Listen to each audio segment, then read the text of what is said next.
The presidents of Burundi, Swaziland, Tanzania, Ivory Coast, and now Haiti have all been assassinated over the last few months. 5 presidents. It's not even on the news. All 5 of them were presidents that said the vaccine would never be allowed in their country.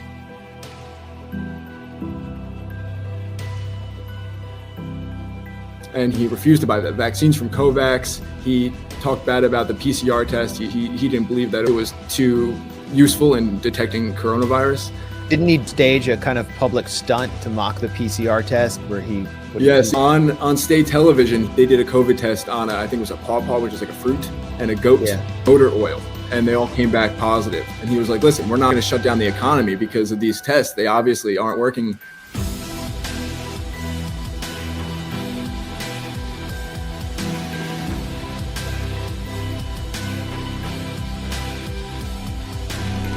John Magufuli, Tanzania. Magufuli was a prominent skeptic of COVID-19 vaccines and lockdowns. He died on March 17, 2021, at the age of 61. His cause of death was officially reported as heart failure, but his family alleged that he was poisoned.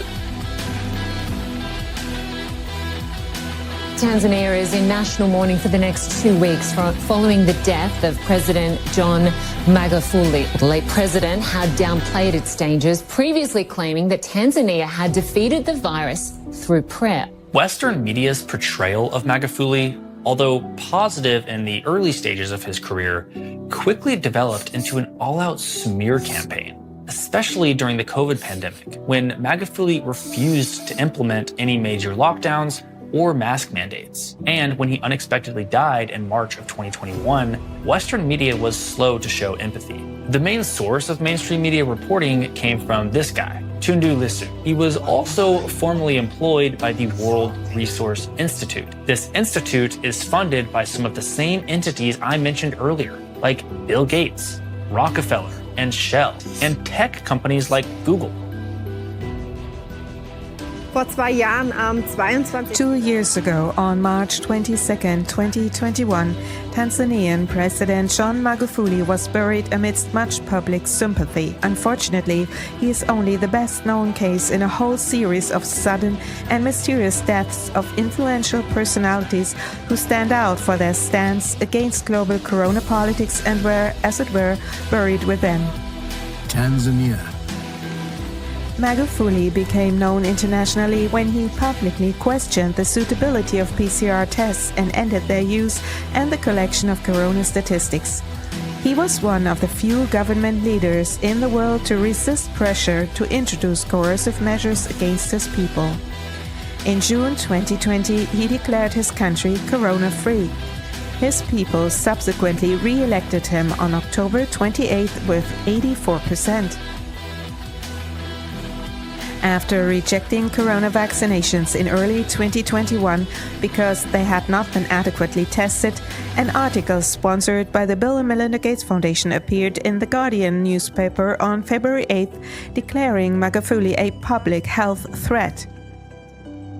A few days later, from February 12th to 22nd, Tanzania saw a series of deaths of high-ranking politicians.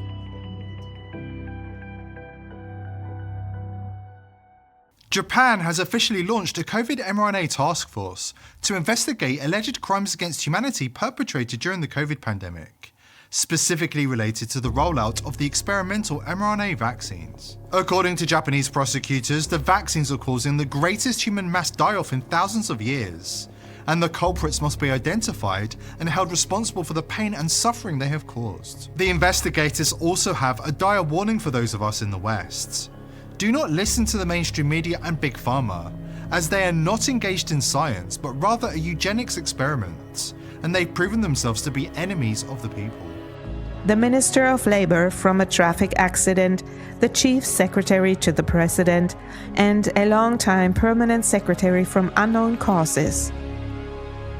In addition, the Vice President of Zanzibar and the head of the Bank of Tanzania died of COVID-19. President Magufuli was last seen in public in late February, and his death was announced in March. After Magufuli's death, his successor Hassan reinstated corona case registration for Tanzania on April 6th and launched a vaccination campaign soon after. Burundi. President Pierre Nkurunziza expelled WHO representatives from the country on May 12, 2020, because he did not want any interference. He strictly rejected a lockdown and described the pandemic as a hoax. Pierre Nkurunziza died of a heart attack on June 8, 2020, at the age of 55.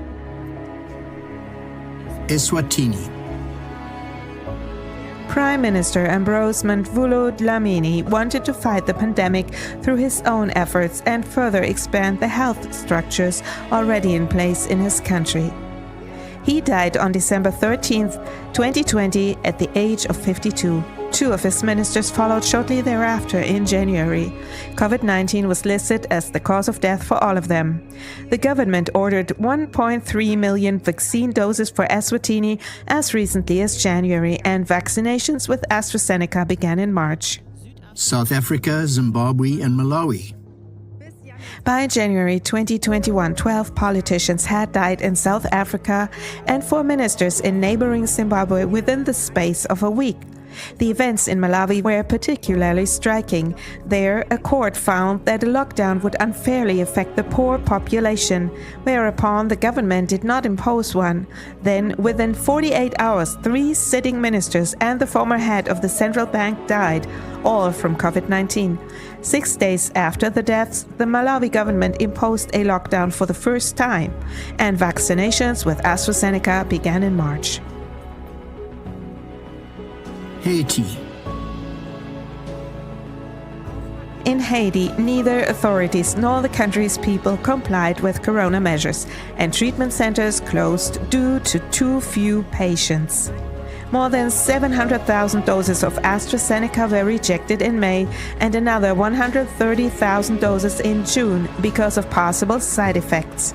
Accordingly, authorities repeatedly halted imports of corona vaccine, making Haiti the last country in the Americas not to begin vaccination in June 2021.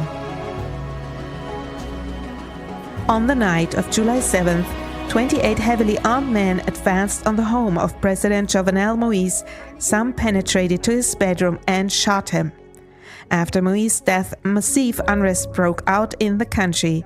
Unaffected by this, a broad-based vaccination campaign was launched in Haiti shortly thereafter. Germany. In the fall of 2023, influential men announced opposition to a second lockdown: Thomas Oppermann, Mario Ohoven, and Franz Klein. Thomas Oppermann was vice president of the German Bundestag, and he sharply criticized Chancellor Merkel for trying to push through the corona measures without parliamentary involvement. At the end of October, he called for a general debate on the restrictions of basic rights. He was about to present his position on October 25th in the ZDF program Berlin Direct, when he, at 66 years of age, suddenly collapsed and died. Cause of death unexplained. Mario Ohoven had been president of the German Federation of Small and Medium-Sized Businesses since 1998. He wrote directly to the German Chancellor several times to prevent a second lockdown. In a published appeal on October 29th, the following was questioned, and I quote, "Whether the measures are also proportionate in a legal sense and thus in line with our Constitution.